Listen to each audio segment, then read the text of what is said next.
Hey everybody, how are you guys doing? I'm Eric Gerlach, and this is another talk on philosophy, specifically the Eastern, Middle Eastern, and Western Golden Ages.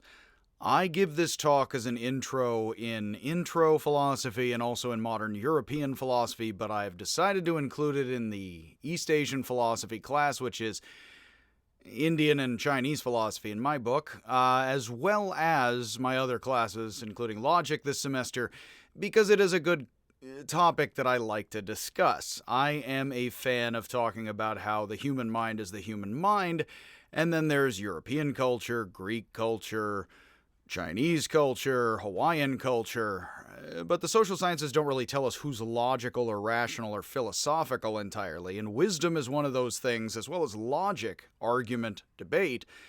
You do find very much, we don't have to say every single last time, especially given the people we all know, but logic and wisdom are things that human beings are into, and you often find words you can translate about. So people have debated around a campfire. They had to talk out strategies of how to hunt mammoths.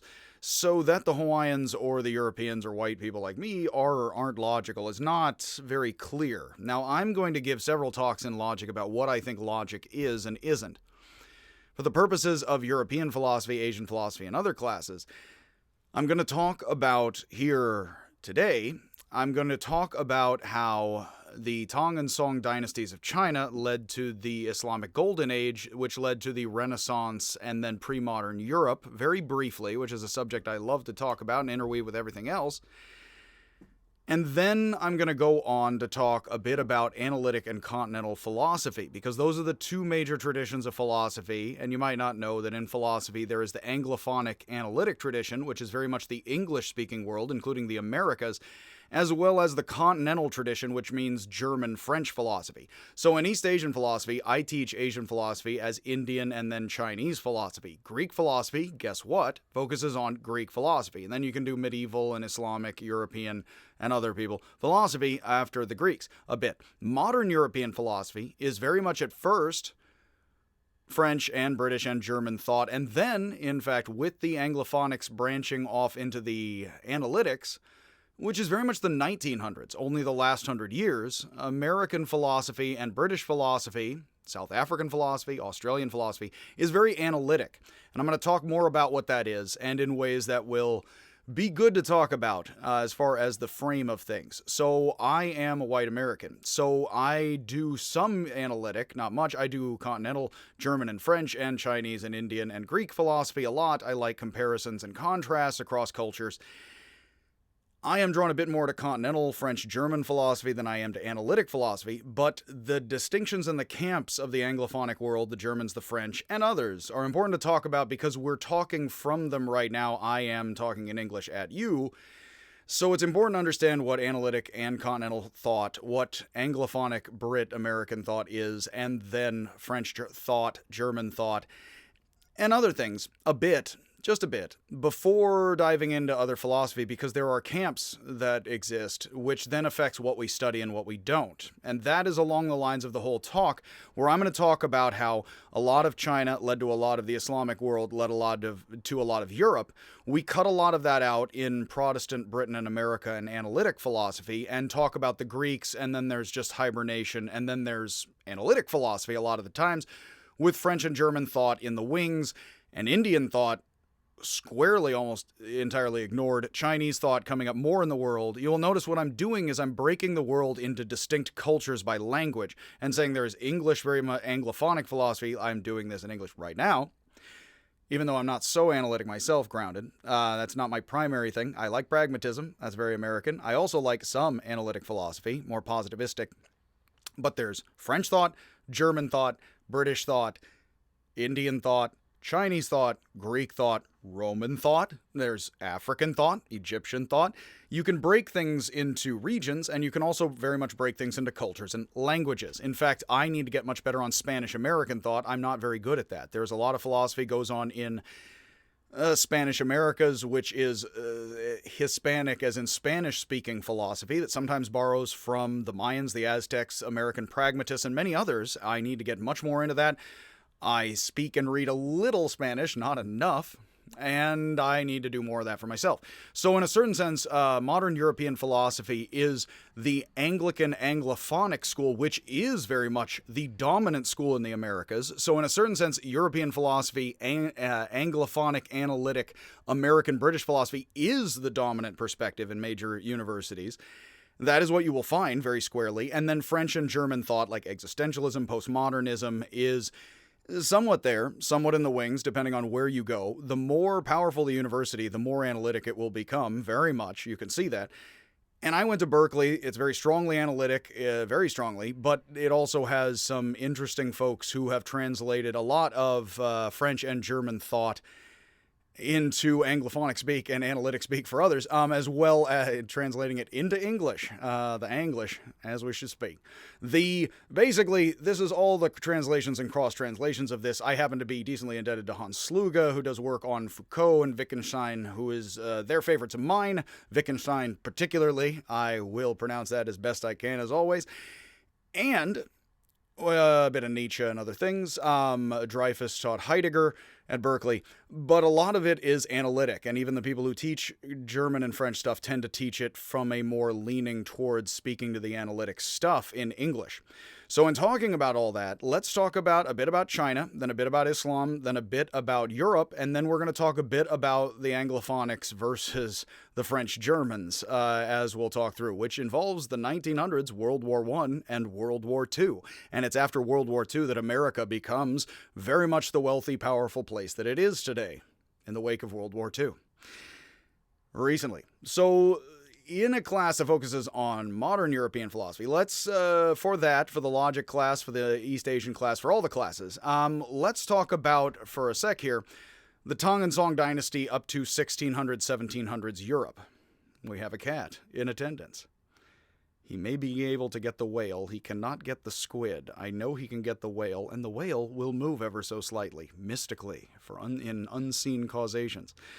It will later, off camera, is what I'm telling you. So, before getting into all that, basically, during the Tang and Song dynasties of China, before 1600, 1700 Europe, about 1,000 years before, so 600, 700, between about 600, 700, and then onward through 1100, 1200, which is the Tang and then the period between the two, and then the Song dynasties of China, many of the basic machines and techniques were developed that would continue to serve as the base of later golden ages in Islamic and Christian lands, which I do say I cover Greek thought, which is very Judaic, Christian, Islamic, Abrahamic involved. The New Testaments were written in Greek as far as we have them. We don't have them in Aramaic. We have them in Greek, which hooks the Catholics and then the Protestants very much up to Greek, as well as Rome, give or take.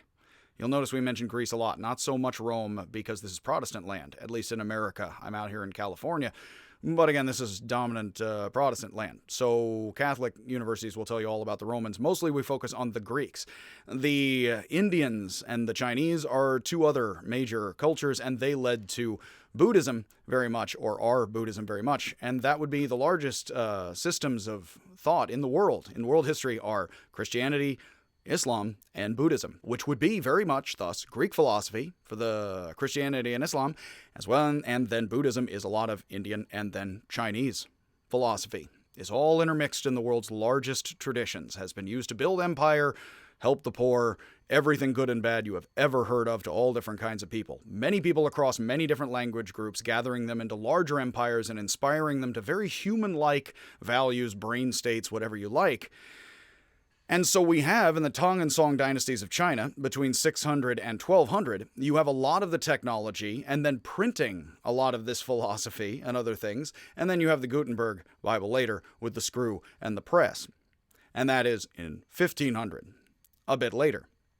So the four great inventions, as they are known in Chinese and European scholarship, both, are, today at least, I think that is a recent term, are paper, printing, the magnetic compass, and gunpowder. Those are all Chinese and then passed from Muslims to Europeans. And then everyone is adding to and subtracting from, perhaps, whatever works, in lots of different situations. So in 1620, the famed European scientist Sir Francis Bacon, I always try to do the Homer Bacon bit, He wrote that 3 of these inventions, gunpowder, the magnetic compass, and printing, were the most important, significant advancements in humankind in all of history, separating ancient and modern times. Now, he means separating, he's talking as a Christian, separating the Greco-Romans from ourselves, is what he means as himself and his culture.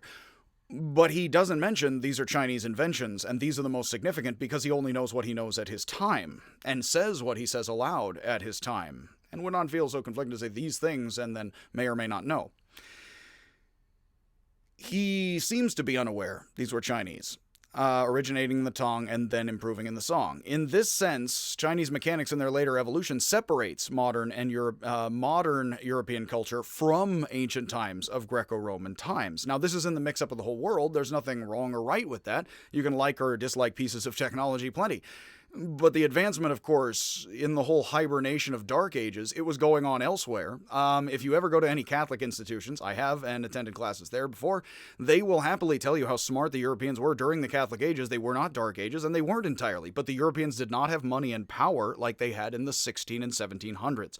One of the safe facts I always mention, it is 1600 to 1700 that the Europeans seem to have passed up money and power-wise, it's hard to measure, the Islamic world and the Ottomans. So that would be around the time of Isaac Newton doing algebra, turning it into calculus.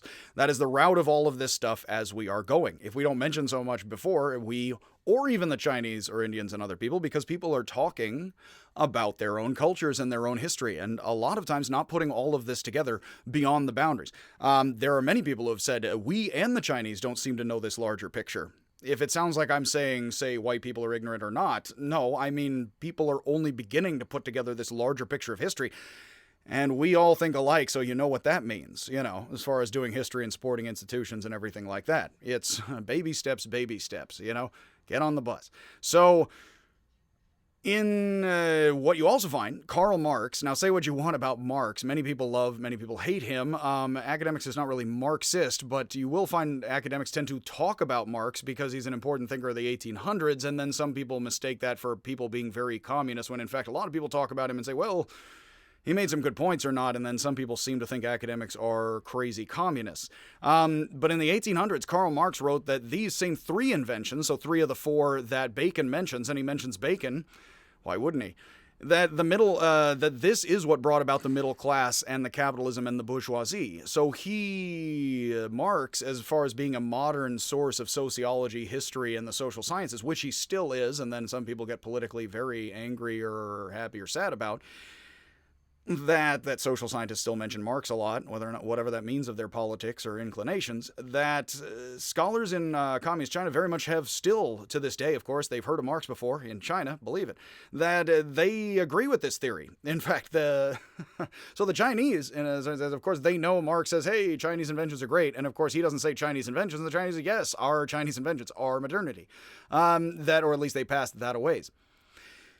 Needham, I believe, says, in fact, it's a striking point. I don't believe it's in the notes, but it's worth mentioning. He says in his long history and technology of China volumes that he says Chinese people are riding around on bicycles today. He says in the 50s, they don't seem to know that their own gears come to people like Galileo, then get developed by others through Muslims, then come back to them as bicycles, and no one seems to know the complete history of the bicycle because China is where gears come from.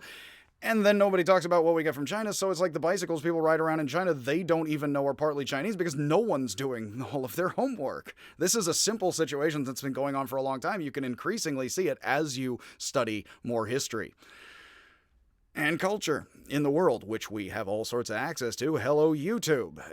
Increasingly, whether we like it or not, the world is as large or smaller and smaller a place depending on how you see it.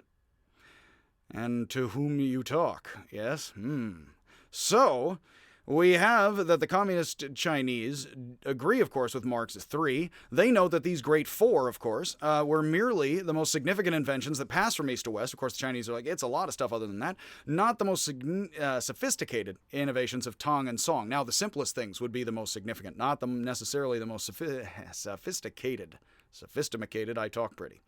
Gunpowder was invented partly, it is said, by Taoist alchemists. I like Taoism.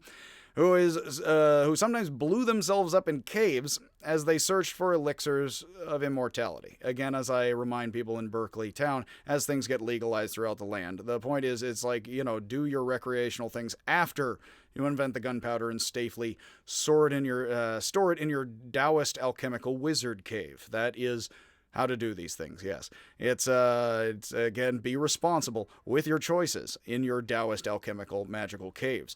This is similar, strangely, to Isaac Newton. He devoted much of his time to alchemy, which largely was worthless. In hindsight, much of what Isaac Newton did is worthless. Who cares? You talk about him selectively, it doesn't matter.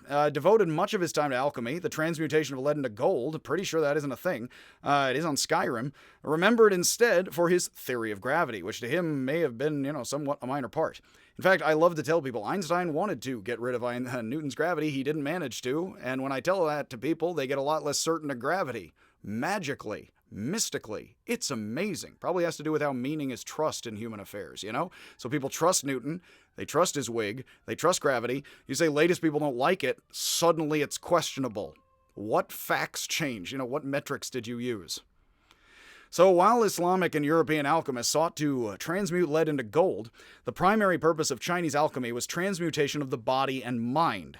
First and foremost, you are actually, as I like to say, I watched Crouching Tiger, Hidden Dragon in a theater, and the American audience very much giggled when people floated through the air, very much, of course, somewhat on wires that were removed via CGI. Of course, in a certain sense, actually, in Chinese culture, if you are some magical, powerful person, you've actually transmuted, much as the Egyptians cast themselves as gold, which is the highest of earths. So they're red and yellow and earthy people. And then they are golden when they're the highest element of earthy people, which is a very ancient theme of golden. That if you are a Chinese alchemist or a kung fu master wizard, you are transmuting your organs and things into higher elements other than earth, such that you can leap through the air like a Jedi. That's actually somewhat where the Jedi and Yoda come from, of course. I'll do more about, actually, I'm going to get to some Star Wars Taoist stuff on purpose during the Asian philosophy class, which will be some crowd-pleasing stuff. But basically, yeah, Chinese alchemy, you're not just turning lead into gold, you're trying to also make the emperor immortal by transmuting the emperor's organs and body into higher elements like gold, air, light. That's actually a physical chemical process. With a lot of stuff, don't think the ancient world doesn't believe in the material and believes in the spiritual. Remember, they believe in light and air and gold, and all of this is alive. That's much more what spiritual is in the ancient world. It isn't immaterial. Keep that in mind. It's more us in modern times. We're like, oh, that was simply immaterial. Unlike us, which of course we have grander material practices, which makes it look like ancient people were just talking about empty spirits. Remember, that's how we've talked, how civilizations talk. Many do. The Chinese talk like people have vacuous, superstitious beliefs, not like our gods. Everybody does that somewhat. I was going to say, you can hear the steady crunching of cat food. Yes, it's a mystical tinkling of alchemical transmutations of organs and elements, again, into fur, hair. Again, we can ask Anaxagoras. So, alchemy, of course, is not everybody's favorite science anymore. Pseudoscience, science, what have you. It's hard to tell. It was not a useless venture, though, because, of course, a lot of alchemy leads to a lot of modern practices, so it's not just a bunch of useless, yes, chemistry rational. It's that a bunch of alchemy did lead to a lot of practices, but as far as I know, led into gold as an ultimate goal, along with other ultimate goals of the organs, etc., that screwed up and did not work. As far as we know today, maybe it's hiding in a cave with unicorns and the Taoists somewhere else who can do all this. Haven't blown themselves up yet. So with the most discarded models and pursuits, much is discovered as a byproduct before products become significant enough to require a paradigm shift and then you kick over. A term coined by Thomas Kuhn, a philosopher of science, I'm going to cover at some point in the modern European class pragmatism, etc. It reminds me that somebody once read, I do recommend highly the book Don't Sleep, There Are Snakes, about a culture in the Amazon that do not have number words, are perfectly fine, as fine as anybody is in this economy. They don't have numbers, so they don't have an economy. But it's, it's who wants to live in an institution, Groucho Marx style. But there are wonderful things in there where somebody basically quips at some point, or in a pragmatist work around those sorts of points, says, it makes plenty of sense to say we should have physicists rather than shamans around here. Perhaps not total sense in Berkeley town here. to everyone. But if you go to people and you're like, you should have physicists rather than your shamans, that will make no sense. And it's not because they're irrational. It's because they're not hooked up to buses and helicopters or anything else. You hand them a helicopter, they can't power it. They don't know what it does. It's quite ridiculous, to suggest ancient cultures as the Hawaiians should have had physicists. That would have made them rational people. They don't have particle accelerators. That would not have made sense to them. This here again is where empathy actually plays a role in logic. Unless you use your feelings interwoven with your imagination, with your words, you're not going to understand people at all. Which hasn't happened in politics this week yet, I'm pretty sure. Haven't been paying attention though. Maybe it has. Paper took many forms, such as wallpaper, toilet paper, use that, which was originally only for the rich in China, and tea bags. With paper and block printing came paper currency, which we still use today, and that's phasing out. Block printing, using, I think, Elon Musk, block printing, blockchain, it's like, we're phasing out currency, etc. Using movable and set type of wood is block printing. Using wood or metal and then set Chinese or English or romantic characters, no matter how romantic they may or may not feel in wood or stone. So it was used for textiles and playing cards, which they printed out in China, as it is still today. Think about how the Chinese had card games and printed cards. I'm going to do some Alice in Wonderland material, a lot for Logic and the Carroll Society this semester. Think about how much playing cards are stamped Chinese things on paper, on card paper stock, and how all of that could have earlier antecedents in other cultures, slowly filtering through the Renaissance and then downward to us. Chess, again, is sort of an Indian Islamic game coming through to Europe during these times and other things like that. Materials such as paper, wood, and metal were made fireproof and waterproof with lacquers in China, like having stiff cards that are lacquered. Of course, we would have modern plastics infused, etc. But the invention is very much the same, whether or not you've discovered the plastic elements, etc. I'm not even sure if modern cards are lacquered with plastic. I'd have to look it up. Look on the back of the card, rather than, show your hand. So in addition to these inventions, there were many other Chinese mechanical innovations that had a profound significance on life and engineering. Cast iron, developed in China, made its way to medieval European blacksmiths. If you think about blacksmithing is there is metallurgy, but blacksmithing is actually something that comes along with later metallurgy after, again, China, Islam, then medieval European blacksmith in the village. Many of the basic components of mechanics, such as gear systems, the belt drive, the chain drive, and the spring, allowed for the development of countless devices useful in all aspects of life, and they still do. The spinning wheel, the water wheel, the windmill, and the mechanical clock, all in some ways, in some pieces, passed, and this stuff is controversial, but you can read the evidence differently. I am going to go with the safe interpretation, I believe, which is that all of this stuff did pass that way. I have had people give me complaints. There is something to the story that the Irish somewhat invented the windmill. Perhaps the Irish helped invent, I'd have to look back into it, but it is my understanding that the Chinese windmill comes into Islamic lands along with the gears and systems you would need to have a windmill, and then the Western windmill is tweaked such that it's a different design. And that may or may not be Irish. But I have had people say it can't be that the gears didn't come from China. The Irish invented the windmill. I'm pretty sure the Irish did not invent gears. Much love to the Irish. Pretty sure that more comes from Tong and then Song China, which again is like, well, maybe the Irish invented the windmill without the gears and with the Arabic and then Chinese windmill design. Sure, that's fine. That's very different from inventing the windmill and gears and everything from scratch. As brilliant as I'm sure every Irish person is, as much as I am, plenty of things. What's the story look like that? So again, much love to the Irish and much love to all their innovations, as well as everybody. So I have gotten some pushback from that before, here or there. I haven't seen that cited enough or shown enough for me to change my tune here. So again, this can always be more complicated than I'm overgeneralizing it, and I accept that certainly. I know that these are overgeneralizing words, but a lot of people ignore this entirely, so it's certainly worth mentioning again and again and again.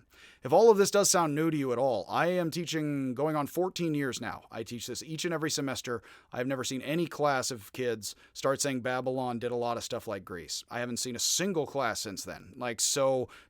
We're not really changing our perspective very much. We don't intend to. We intend on being us versus them in ways that's everyone. It's not white people or not. That's everyone. So again, this is the larger context of a lot of stuff It's unfortunately equally painful to plenty. Again, the more hardlining of folks everywhere, the less they like this kind of tune. I can tell you, I've had all types. I can assure you. So, basically, I got Mongolian students hopefully this semester as well, you know? So, essentially, all of this, then when Leonardo da Vinci writes his journals backwards, you can see a lot of the basics of this and him screwing with it, and then sometimes people seem to think he invents the basics of the bicycle.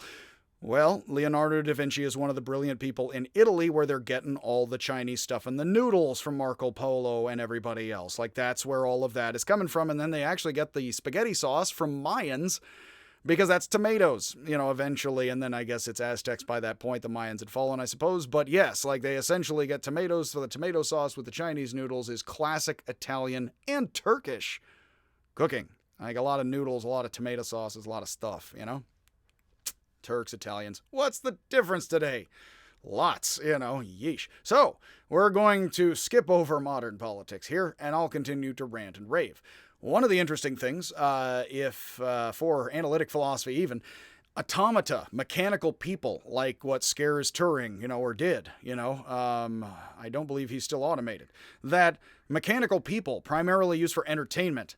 One of the other things, science and technology always goes first to war, also to entertainment, to CGI, which is why you have abracadabra boxes in China and magicians, some Taoists, who then are abracadabra Islamic folks with trick boxes and robes and things like that, and pockets, trick flowers.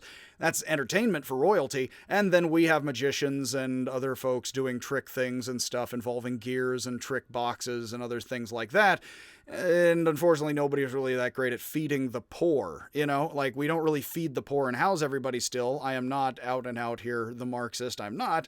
Yeah, and then you have mechanics, and supposedly Marco Polo saw a... supposedly, I do not know this, but sources say that in Islamic lands, Marco Polo saw a golden boat floating on a pool of mercury that had wind-up gears in it of gold and little oars that row. Now think about how scary it would be to see a robot boat, and you'd think it was full of jinn or spirits or like something, Greek daimons, Christian demons, like some sort of spirits are in that thing. And Phil Hartman, did little demons get into the fax machine? I'm a caveman. I don't know, you know, but I do know, you know, etc. So little robots and stuff, that actually somewhat in gears and running robots and dancing clock people from Islamic lands and Chinese clock to then Germany and Switzerland and then beyond there. As entertainment and decor even, like just almost superfluous and extra, but quite powerful on people. That this follows the same route, all of this. The figures, again, you can find this in Disneyland. The It's a Small World clock is very German, and those German clocks are very, you know, somewhat Swiss, etc. And then those things are, you can find Islamic and Chinese antecedents, along with the Chinese-style porcelain and all of those other things. My great-grandmother used to have a lot of Chinese blue-white porcelain. And you can see Italian Renaissance people. I have a painting posted in the notes somewhere with blue and white Chinese porcelain cups in the Renaissance, because that's the coolest stuff. Bone china, made with bone powder. That is cooler stuff. And people continue to innovate and build beyond that in today, where we have materials, you know, artificial, etc. mixed. So that said, during the Islamic Golden Age, between roughly 700 and 1400, innovations from China and India were incorporated and further developed. Most significant of these, notice the Muslims are also gathering India into their empire and adding all of that, is the development of algebra. Now, algebra uses Indian Arabic numerals, sometimes called Indo-Arabic numerals or Arabic numerals. You can see that actually Chinese has a 1, a 2, and a 3, and if you look at our 1, our 2, and our 3, actually Chinese numeral symbols and Romantic Indo-Arabic numerals, which we use, are actually the same symbols, somewhat mutated west and east, because they actually come from the Indian original markings, and you can see that. That is the dominant argument of the folks who do these kinds of histories. I follow their material. So, we have, hopefully that noise across the street, we'll cut it out a little bit. Again, I have been told I can hear it better than you, so perhaps. So, significant of all of this, again, is algebra. Now, Newton and Leibniz a Brit and a German guy, are going to turn this decently into calculus. At the same time, Newton's going to say it's him, and Leibniz is going to say it's both of us guy. But with all of that, of course, Muslims create algebra, and then you can have calculus as a further development of algebra. So you have Indian Arabic numerals, as well as dots that are resolved as variables into other numbers that you can leave in place until you resolve them, the variable, which is credited to Indian mathematics, as well as infinite series. One of the things is the Greeks were afraid of series like 3.1415 going on forever. They wanted pi to be something like 22 over 7. Indian stuff, for some reason, was different from the Greeks. So just like, it goes on forever, 3 point something or other. And it would be from India that you have something more so like 3.1415. It just goes on with no patterns. Like, isn't that cosmic and weird? The Greeks were more afraid of something that wasn't rational and ratioed. But even then, I would not tell you that is a sign that Indians are irrational and Greeks are rational. Those are just two different approaches of constructing math systems that got popular in different areas. I don't know why you would argue one is rational rather than the other when we use the other today, of course. So we can use, and we don't use Roman numerals, would be impossible to do algebra with. Think about that and why Muslims did not use Roman numerals in the around in the Greco-Roman, Islamic, Christian, Judaic whole part of the world, and used Indian stuff instead. So we still use Leibniz's notation in calculus today, from the 1600s, the same time when Europeans got all this stuff and then ranked it and continue to have more power and money a lot than many peoples today. One of the things to mention here, you will notice the world is very much broken up into continental groups of people, somewhat, not entirely. Things are complicated. Insofar as racism is a thing, racism is not just tribal prejudice. It is breaking people up into continental groups of people because of modern history and all that happened. So, in a certain sense, it's no longer Christendom versus Islam. It is very much white, say, black, Asian people from various regions that are then identified in certain broad things, continental groups of people. And so far as all of that, those kind of continental sorts of understandings, again, would be decently more along the line of today, with these guys understanding themselves in terms of themselves.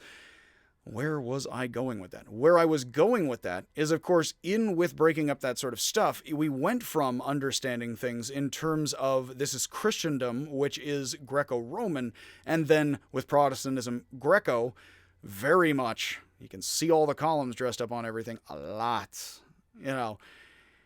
because it's such a recent young civilization. So you'd see a lot of ancient stuff pulled secondhand, like with the Brits, actually. Like, they're a very recent people, so they double down on how Greek they are. You know what I mean? Like, of course they would. Yeah. Muslims definitely even trace themselves back to Egypt a lot. They occupy those lands. If Egypt was not Islamic, it might have been different. My Western people, white people, Christendom as they called themselves, might be tracing themselves to Egypt, still misrepresenting things a bit, as Koreans represent the Buddha as Korean. It's very much human patterns of thought. I got off on a tear there, but what I was attempting to say here is that you find a lot of rational thought is supposed to be, and science is supposed to be somehow Western. What you actually find is all the components of it. You can find plenty being civilization, and then do we use that for better or worse? Well, there still is this idea, say, that science or Greek thought is essentially Western or European, but if all the pieces of algebra and all this come from the Islamic and Chinese and Indian worlds, then whether or not the Hopi were involved, that kind of shoots a big hole in there's Greek, European, Western thinking, which is very mathematical or scientific. Kind of challenges all that right in the face of it, doesn't it? Several of the great philosophers of the Islamic Golden Age were also scientists, doctors, logicians, and mathematicians, because of course they were. Avicenna, or Ibn Sina, was the foremost doctor of his time. As a boy, he learned Indian arithmetic from an Indian grocer in his neighborhood. I would love to make a cartoon about that someday, and have to involve other folks. His Canon of Medicine was used as a textbook for Europe in translation until the 1700s. His medicine was based on experimentation and clinical trials, fusing Persian, Greek, Indian, and other texts together. He is credited with formulating the nature of infectious disease, that he is one of the first to say tiny little things cause disease, little creatures. The Jains sort of believe in that in India, but it's complicated for them. He thought that he used randomized control trials, not giving some people the medicine and seeing how it works, which is a simple thing to do. Major concepts of psychiatry, including hallucinations, insomnia, mania, dementia, and epilepsy. Actually, somebody recovered some of his journals only a few years ago, and it actually begins in one of the entries, "I'm so tired. I have to go to another hospital." It's like, this guy's a doctor, isn't he? You know, it's great for the personal health, isn't it? After 1,000 years, healthcare. All right, figured that one out, didn't we? All together as a species. So Avicenna was one of the first to correctly show the workings of the human eye, arguing that light comes into the eye bounces off things, comes in, rather than shoots out of it like laser, vision, Cyclops of the X-Men. And he hypothesized, well, because we'd see in the dark. If light shot out of our eyes, you can actually see earlier depictions in ways showing light coming out of people's eyes and touching things. Like the spirit is inside you and the energy, and the light in your mind and your imagination touches stuff.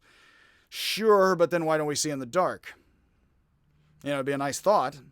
It would make some sense. Not that way, though. So he was one of the key authors, Avicenna, for understanding Aristotle and scientific investigation, even after he argued against Aristotle.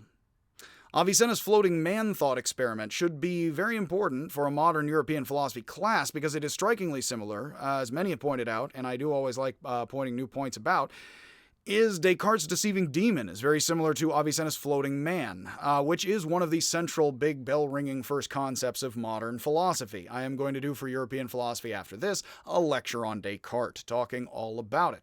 Without talking all about it, Avicenna, who worked with anesthetics in publicly funded hospitals, tithed, asks us to imagine that we are slowly unable to feel our feet, then our body, then sight and sensation, then memory and imagination. This is going to be important for British empiricism and also Lewis Carroll, for the Lewis Carroll crowd, because it actually does involve, Locke, etc., smoke monsters. What is left after we take away our sight, sensation, memory, and imagination? What's the last and most essential element that is ourselves? And Avicenna says it is consciousness. You could sit there and not know who you are. You could forget whether or not you're 3 or 4 people or one, and you don't know your name. You don't even know that you're seeing with eyes, perhaps. You're that out of it. But you have to be conscious in order to be lied to or correct or wrong about any of that. So we must be conscious.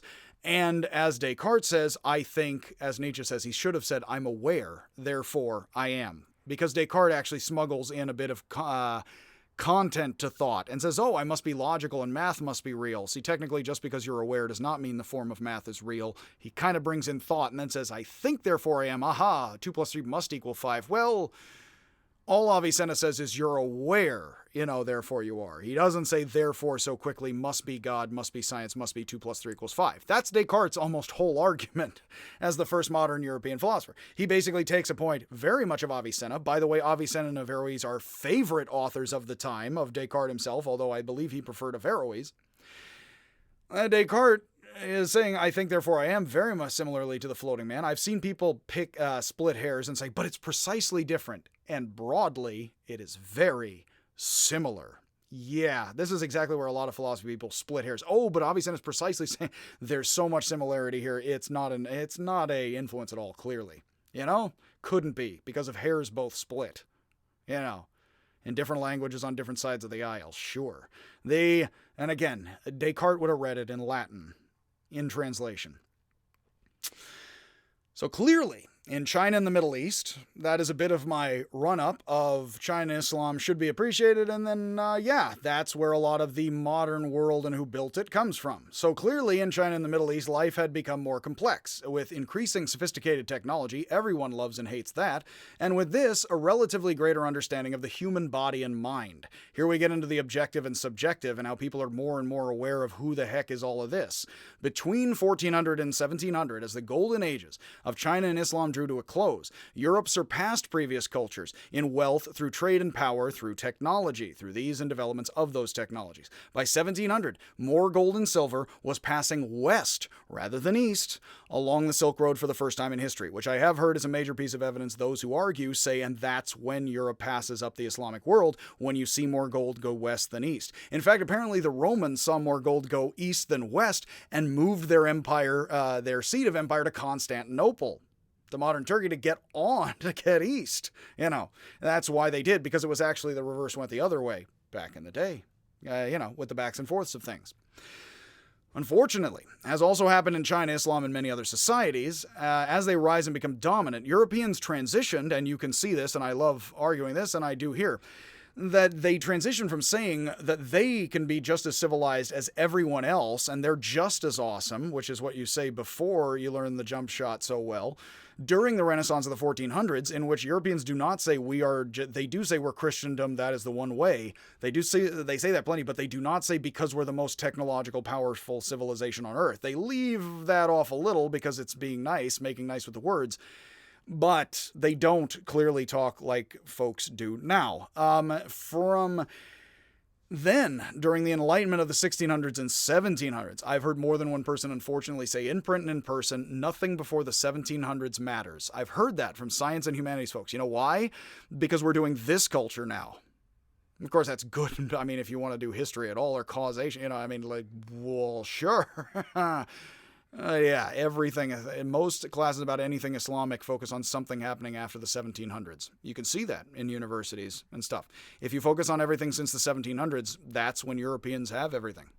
So there's ancient Greece, and then there's everything after the 1700s, a lot. Now, that's not completely wrong to do.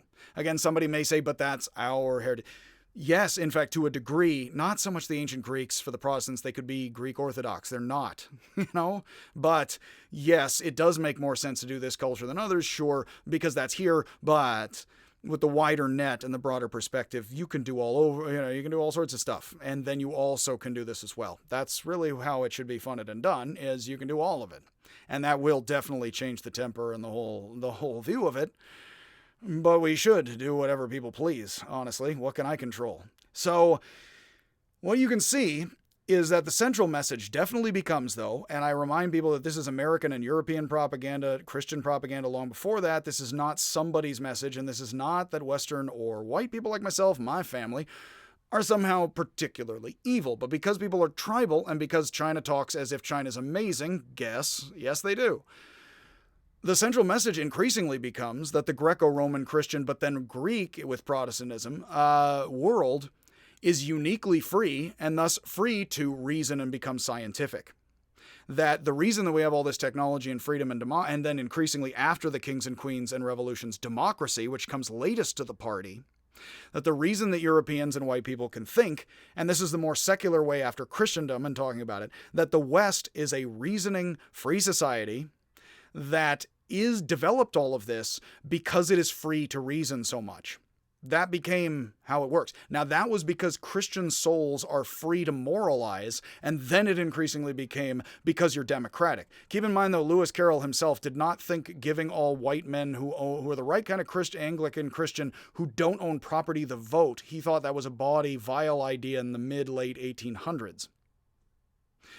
So free to be you and me actually does mean, in certain ways for this, the Europeans are Christians, which means they are free-minded and free to act in ways savages and barbarians and Muslims are not, because they are controlled by Satan. And then increasingly in secular times, it becomes Europe has done so much science. Apparently Korea does cell phones along with the Swedes nowadays. But the reason that people are so free to reason is because of Western the Greek miracle. And the Greeks came out of nowhere, not the Persians and Egyptians. They came out of nowhere. And then after hibernating, the Europeans in the Renaissance came goldenly out of nowhere. And then all that freedom, free of any explanations and historical context, all that raw freedom then just turned into Christians being free. Turned into democracies being free. That's the way it's phrased today. Still, it has a long history. It's in certain ways basic tribalism.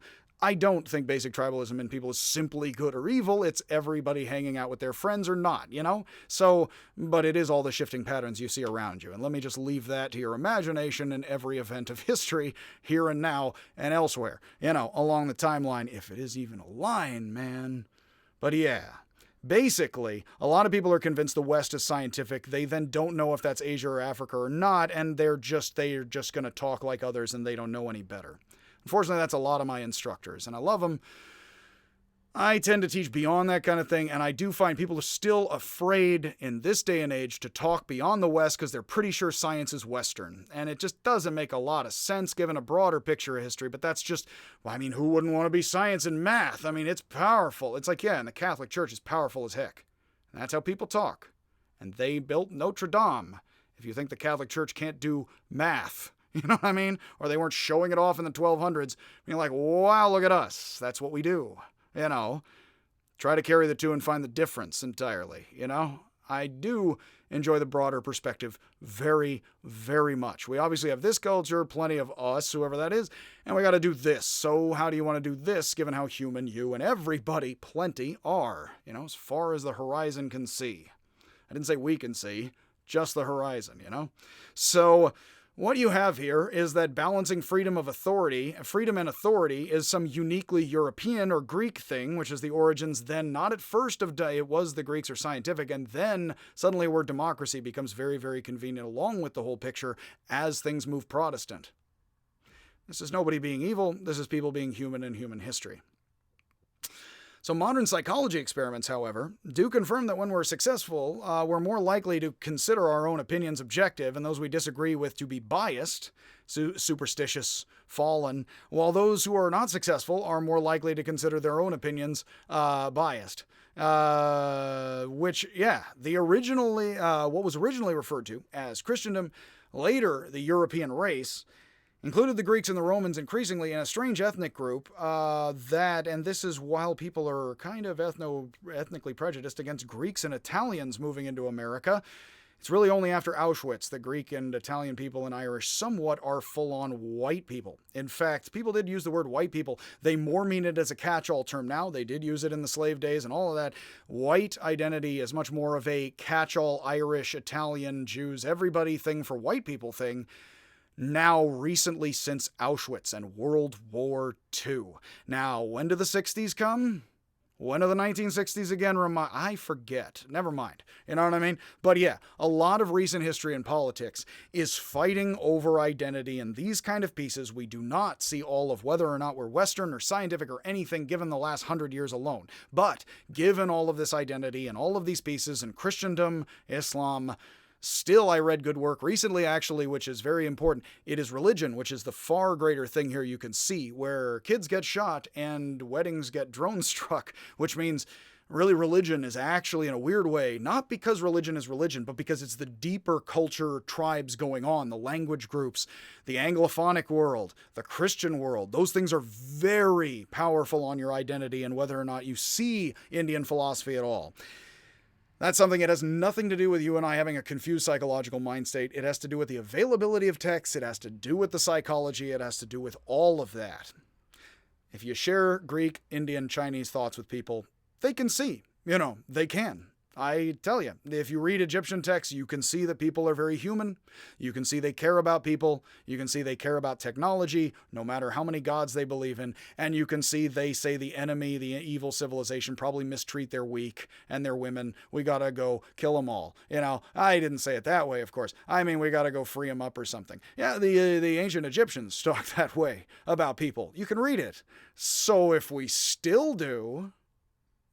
probably we have eyes and ears and a brain somewhere. I'd imagine, hasn't evolved much in 100,000 years, long before literacy.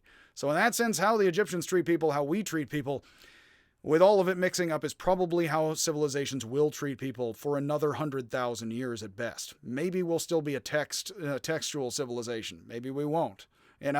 Texts are recent, as are number words, actually. Think of the algebra evolving at a certain point. So all of this, again, was originally Christendom and the European race as people started to get sort of less religious-oriented and more technology. Notice the technology is now turning people more or less different denominations of Protestants. Secular originally meant different types of white Protestants talking together nice, like the States of the Union here. Just like the Bill of Rights used to not mean Virginia can't make you a Baptist. It was nobody gets to tell from the federal government, Virginia, that they can or can't make you a Baptist, and Virginia has the freedom to make you a Baptist or not. And then the Bill of Rights in America became, you're free to be a Baptist or not, and Virginia can't tell you anything. That also is very decently recent. And there's still problems, I'm sure, I don't know about jurisprudence in Virginia. Thankfully, that's not my subject, It ain't so lovin', if you get my drift. But essentially, a lot of this is still an evolution. So if you're wondering why people feel iffy about the Greeks, Western civilization, science, vaccines, anything, well, people don't know whose stuff is what. We haven't used any of these systems well to feed the poor or house anybody entirely, not here or in China. And a lot of this stuff is rolling in from all sorts of other cultures, and we just call it ours. So you're not going to find a lot of objective truth, or summarizings or quantities and all of that, overarching. Of course not. I mean, it's based on a lot of very clear misunderstandings and ignorance in certain ways. Nothing such that people should feel good or bad about being a white person, a Chinese person, a black American, anyone, is that in itself you should feel bad about yourself if you've been kicking people in the teeth. But as far as feeling more or less of a Chinese mind state, this is why, again, it's like, well, Eastern philosophy is very mystical. It's gonna be all kinds of stuff.